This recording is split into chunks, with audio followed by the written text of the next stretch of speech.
नमस्कार and Sat Sri Akal. This is part 7 and the last part of competency based question. जी हाँ दोस्तों, एग्जाम्पलर के जितने भी अच्छे सवाल थे जो कॉम्पिटेंसी बेस्ड क्वेश्चंस के हिसाब से इंपॉर्टेंट थे वो मैं तुमको करवा चुका हूं। इस पार्ट के अंदर मैं एक से दो अच्छे सवाल तुम लोगों को करवाऊंगा और इन सवाल से तुमको आइडिया लगेगा कि अब आने वाले टाइम में तुमको क्या मिलने वाला है। इस प्लेलिस्ट का यानी कि एग्जाम्पलर का दी एंड हुआ है, लेकिन कॉम्पिटेंसी बेस्ड क्वेश्चंस कंटिन्यू होते रहेंगे। डिफरेंट फॉर्मेट में चीजें मैं तुम लोगों को करवाता रहूंगा। अब तुम लोगों की डिमांड ये है कि सर हम लोगों को ओलंपियाड के सवाल करवा दो, हम लोगों को जेई फाउंडेशन के हिसाब से पढ़ा दो, हम लोग स्कॉलरशिप टेस्ट देने वाले हैं आगे, उसमें अच्छा स्कॉलरशिप मिल जाए उसके हिसाब से पढ़ा दो। तो देखो यार, मेरी जिम्मेदारी है तुम सारी चीजें भूल के जो मैं करवा रहा हूं उसके हिसाब से पढ़ते रहो।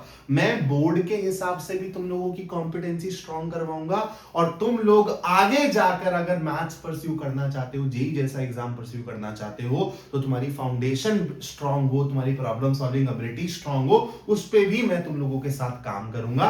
बस तुमको चैनल पर बने रहना है। और तुमको ये दिख भी रहा होगा यार कि इन 7 पार्ट्स को अगर तुमने देखा है, इस पूरी प्लेलिस्ट को अगर तुमने देखा है, तो तुमको इंप्रूवमेंट दिख रहा होगा अपनी प्रॉब्लम सॉल्विंग एबिलिटीज में, अपने सोचने के तरीके में तुमको इंप्रूवमेंट दिख रहा होगा। इस सवाल पे मैंने लास्ट वीडियो को एंड किया था, बहुत से बच्चों ने सही भी आंसर दिया था। बहुत खूबसूरत सवाल है यार, बहुत खूबसूरत सवाल है। ऐसे सवाल ना लोगों की पीडीएफ में, लोगों की पीपीटी में ना इंक्लूड भी नहीं होते हैं, लेकिन ये सवाल बोर्ड एग्जाम के हिसाब से एकदम रेलेवेंट है, कुछ भी आउट ऑफ सिलेबस नहीं है। This is real competency. If a and b can take these 4 values 1 2 3 4, then number of equations of the form ax square plus bx plus 1 equal 0 having real roots is। तो सबसे पहले condition हमको किसके लगानी है दोस्तों? रियल रूट्स के लगानी है। तो एक डिस्क्रिमिनेंट के पास जाना पड़ेगा। बोलो हाँ या ना। डिस्क्रिमिनेंट के पास जाऊंगा तो बी स्क्वायर माइनस 4ac के हिसाब से सोचना पड़ेगा। अब रियल रूट्स बोला है, मतलब इक्वल भी हो सकते हैं, डिस्टिंक्ट भी हो सकते हैं, तो ग्रेटर देन इक्वल टू दोनों का क्राइटेरिया लूंगा। अब यहां पे मेरे को दिख रहा है कि मेरा c जो है वो 1 है, तो इसी को मैं इस तरीके से लिख सकता हूं कि मेरा b square minus 4a greater than equal to 0 का। अब मेरे को a और b की वैल्यूज इस तरीके से चूज करनी है कि ये कंडीशन मेरी ठीक बैठ जाए। बोलो हाँ या ना। तो यहां पर मैं a और b की वैल्यूज चूज करना चालू कर रहा हूं तुम्हारे साथ। मेरे बोर्ड को कुछ तो हो गया है, लग रहा है कि भूत आ गया है बोर्ड में। देखिए ठीक है, चल। तो अगर मैं दोस्तों a की वैल्यू को 4 ले लेता हूं, ठीक है, तो तुम मुझे बताओ कि मैं b की वैल्यू क्या क्या रख सकता हूं। a की वैल्यू 4 मतलब ये 16 बन जाएगा। तो b स्क्वायर को 16 या फिर 16 से ऊपर की वैल्यू लेनी पड़ेगी अगर ग्रेटर देन इक्वल टू 0 रखना है, मतलब इक्वल टू 0 या फिर पॉजिटिव वैल्यू होनी चाहिए इस पर्टिकुलर चीज की। तो अगर तुम a की जगह 4 रखोगे तो 4a तुमको 16 देगा। तो b स्क्वायर की वैल्यू 16 या फिर 16 से ऊपर। तो b स्क्वायर की वैल्यू 16 या 16 से ऊपर ये सिर्फ और सिर्फ तभी हो सकती है जब b को तुम 4 रखो। तो 3 2 1 अलाउड नहीं है b की वैल्यूज। अब मैंने क्या किया, a की वैल्यूज फिक्स करके b की वैल्यूज देखता रहा कितनी आएंगी। मैंने a की वैल्यू 3 फिक्स कर दी। अब मैं देखता हूं कि b की कितनी वेरिएशन मैं ले सकता हूं। a की वैल्यू 3 रखने का मतलब है कि ये हो जाएगा 4 3 12। तो b स्क्वायर 12 या फिर 12 से ऊपर होना चाहिए। तो b की जगह अगर मैं 3 रखूं, 2 रखूं, 1 रखूं, मेरे को 12 तो नहीं मिलने वाला, क्योंकि 3 रखने पे मेरे को 9 मिलेगा। 9 के बाद सीधा 16 मिलेगा 4 रखने पे। तो अगेन अगर तुम a की वैल्यू 3 रखते हो तो b की सिर्फ एक ही परमिसिबल वैल्यू है, अगेन दैट इज 4। अब a की वैल्यू अगर तुम 2 रख दो, अब क्या होगा भाई, a की वैल्यू 2 रख दी तो इसकी वैल्यू हो गई 8। तो b square should be greater than equal to 8। तो क्या b की जगह 1 रख सकते हो? नहीं। क्या b की जगह 2 रख सकते हो? नहीं। क्या b की जगह 3 रख सकते हो? यस। क्या b की जगह 4 रख सकते हो? यस। तो अब तुमको b की 2 परमिसिबल वैल्यूज मिली। अब तुमने a को फिक्स कर दिया 1। a को अगर तुमने 1 फिक्स कर दिया तो b square should be greater than equal to 4 times 1 that is 4। क्या b की जगह 1 रख सकते हो? तुम लोग बोलोगे नहीं। क्या b की जगह 2 रख सकते हो? तुम लोग बोलोगे यस सर। क्या b की जगह 3 रख सकते हो? तुम लोग बोलोगे यस सर। क्या b की जगह 4 रख सकते हो? तुम लोग बोलोगे यस सर। बस अब तुमको कुछ नहीं करना, काउंट करना है कि कितनी इक्वेशंस बन जाएंगी। तो a की वैल्यू 4, b की वैल्यू 4, एक इक्वेशन यहां से मिली। a की वैल्यू 3, b की वैल्यू 4, एक इक्वेशन यहां से मिली। ए की वैल्यू 3, बी की वैल्यू 3, ए की इक्वेशन यहां से मिलेगी, और सॉरी ए की वैल्यू 2, बी की वैल्यू 3, ए की इक्वेशन यहां से मिलेगी, फिर ए की वैल्यू 2 और बी की वैल्यू 4। तो यहां से आपको टोटल 2 इक्वेशंस मिल रही हैं। और यहां से कितनी इक्वेशंस मिलेंगी? ए की वैल्यू ए और फिर बी की वैल्यू 2, ए की वैल्यू 1 सॉरी ए की वैल्यू 1 और बी की वैल्यू 2, ए की वैल्यू 1, बी की वैल्यू 3, ए की वैल्यू 1 और बी की वैल्यू 4। तो टोटल मेरे को 3 इक्वेशन यहां से मिलेंगी। तो आपको दिख रहा है 1 + 1 2, 2 + 2 4, 4 + 3 7।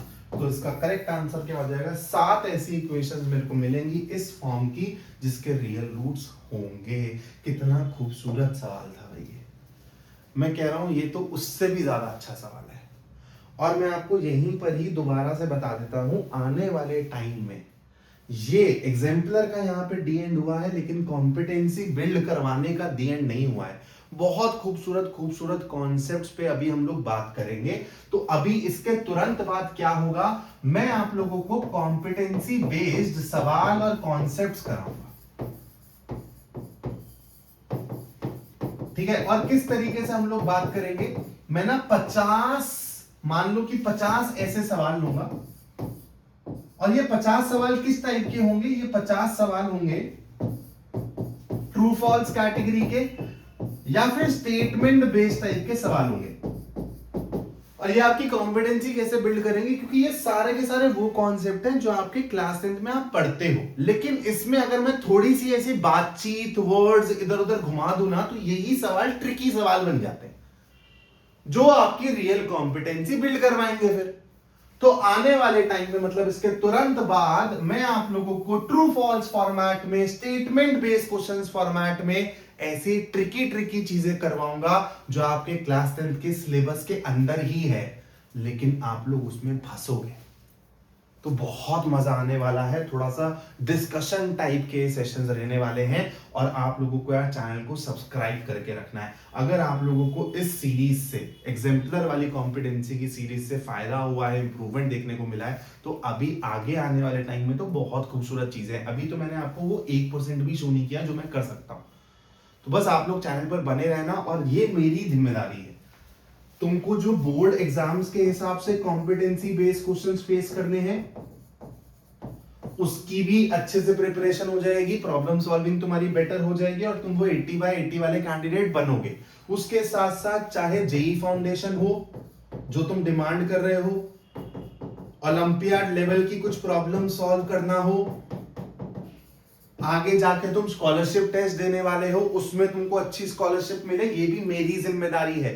लास्ट ईयर मैंने बैच निकाला था बोर्ड एग्जाम के बाद, और उसमें अराउंड 110 स्टूडेंट्स थे, और सबको बहुत अच्छी स्कॉलरशिप मिली थी। तो मुझे पता है तुम लोगों को क्या क्या चीजें किस किस टाइम पे करवानी है। तो तुम लोग बिल्कुल भी टेंशन मत लो, मैं इस चीज का भी ध्यान रखूंगा, इस चीज का भी ध्यान रखूंगा, मिक्स एंड मैच करता रहूंगा, ऐसे क्वेश्चंस करवाऊंगा और बीच में एक ऐसा क्वेश्चन डाल दूंगा। तो तुम्हारी ओवरऑल तरीके से प्रिपरेशन अच्छी चलती रहेगी। बस चैनल पर रेगुलर रहना है और सर पे भरोसा रखना है बस, ठीक है। अरे यार, पिछला वाला सवाल डिस्कस करते हैं। नेक्स्ट वाला सवाल तुम्हारे लिए होमवर्क है, बहुत खूबसूरत सवाल है। पॉज करके इस सवाल को पहले खुद से करना, देखते हैं कितने बच्चे बना पाते हैं। मुझे कमेंट में जानना है कि सर सेकंड क्वेश्चन मैंने आपके सॉल्यूशन को देखे बिना बना लिया, मुझे जानना है कितने बच्चे ऐसे। तो भाई यहाँ पर ट्राइंगल दिया हुआ है एक ABC, जिसमें AC और BC दोनों के दोनों 15 सेंटीमीटर के बराबर है। और क्या बोला हुआ है, जो ये MP है वो BC के पैरेलल है, और जो ये QP है ये AC के पैरेलल है। तो आपको पेरीमीटर बताना है इसका, PQCM।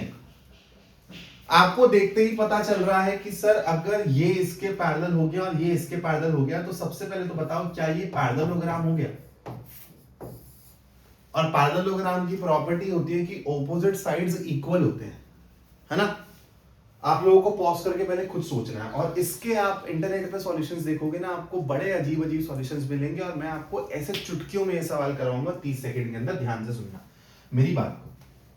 एक बात बताओ, अगर तुम लोगों को ये दिख रहा है कि सर ये पूरा का पूरा 15 है और ये भी पूरा का पूरा 15 है ना, और यहां पर ये MC है और यहां पर ये PQ, और ये दोनों इक्वल होंगे और ये दोनों इक्वल होंगे, इतनी बात भी तुमको समझ आ रही है। तो अगर मैं तुम लोगों को बोलूं कि भाई ये वाला ट्रायंगल और ये बड़ा वाला ट्रायंगल क्या ये सिमिलर नहीं है, तुम लोग बोलोगे सर सिमिलर है।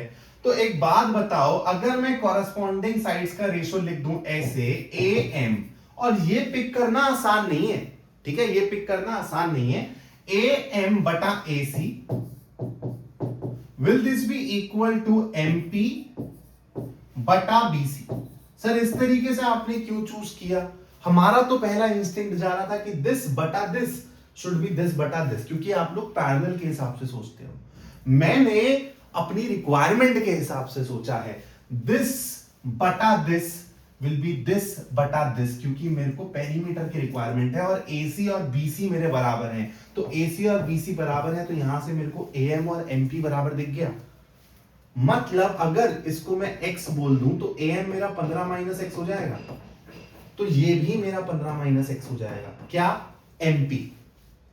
अब ये x है, ये x हो जाएगा क्योंकि पैरेललोग्राम है, अपोजिट साइड्स इक्वल, ये 15 माइनस x तो ये 15 माइनस x। फटाफट से पेरीमीटर निकाल दो, तो 15 minus x plus 15 minus x plus x plus x, तो माइनस 2x और प्लस 2x कैंसिल हो जाएंगे, आंसर आएगा 30। ऐसा सॉल्यूशन इस सवाल का तुमको मिलेगा ही नहीं भाई। लोग यहां पर लिखते चले जाएंगे और सबसे पहले तो ये पिक करना बहुत मुश्किल है। तुमने अगर वो सही कॉरेस्पॉन्डिंग साइड्स का रेशियो पकड़ लिया तो सवाल यू बन जाएगा। बहुत ही खूबसूरत सवाल है, बहुत आसानी से बन गया ये, लेकिन जब आप इसको खुद करोगे ना तो आपको बहुत मजा आएगा सोचने में। ये वाला सवाल उतना टफ नहीं है, लेकिन आई थिंक आप लोगों को करना चाहिए, तो ये मैं एज होमवर्क देके जा रहा हूँ। इसका आंसर आप लोग मेरे को कमेंट बॉक्स में बताओगे और ये भी बताओगे कि सेकंड सवाल पॉज करने के बाद खुद से बना था या नहीं बना था।